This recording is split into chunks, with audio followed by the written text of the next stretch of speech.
All right, hello Alex Chemistry students. In this video, I'm going to talk about what we call OpenPy mode. And OpenPy mode is basically a time where you are able to navigate around to different objectives and really work on anything that you are ready to learn, no matter which objective those topics are in. And the way that you're going to access this OpenPy mode or unlock this OpenPy mode is by finishing your current objective early.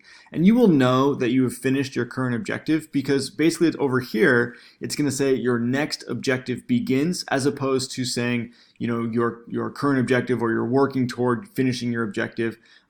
You'll also know that you're in OpenPy mode based off of what this button says. So normally this button is going to say continue my path, but if it says work ahead, then you will know that you are in this what we call OpenPy mode. So I'm going to go ahead and show you what that looks like by clicking on work ahead. Now, when you are in OpenPy mode, the next topic that's put in front of you, which is somewhat confusing, is not necessarily from the next objective. And I know that that can be a little bit confusing, but if you click on this drop down here, so this sort of what we call the topic carousel, if you click on this little arrow, it opens up your topic carousel. Alex is going to put the next topic that you specifically are most ready to learn. Based off of the knowledge that you've shown that you have, Alex is going to figure out what topic you're most ready to learn, or what should sort of come next for your learning progression. Now, sometimes this is going to be in the next objective. So you can see here that for me, when I finished my prereq review and I accessed OpenPy mode, then the next topic really just sort of that was put in front of me is from the next objective, which is great.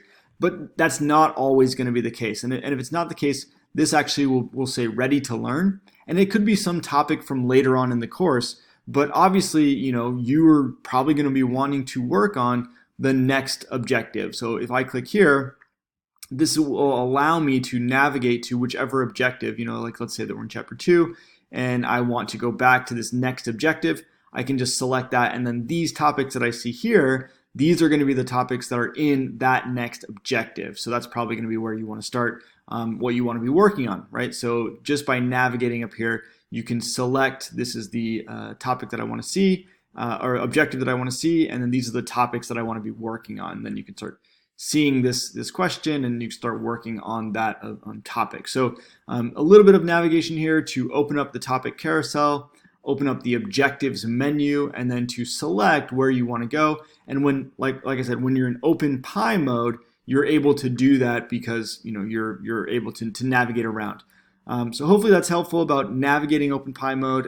You know, the default is not to just put you in the next objective necessarily. Most often you probably will go directly to the next objective, but not all the time. And if you want to make sure, just navigate up here, select this objective, and then these topics will be from that objective, and you can work on those. All right, hopefully that's helpful. Let me know if there's any questions in the comments below.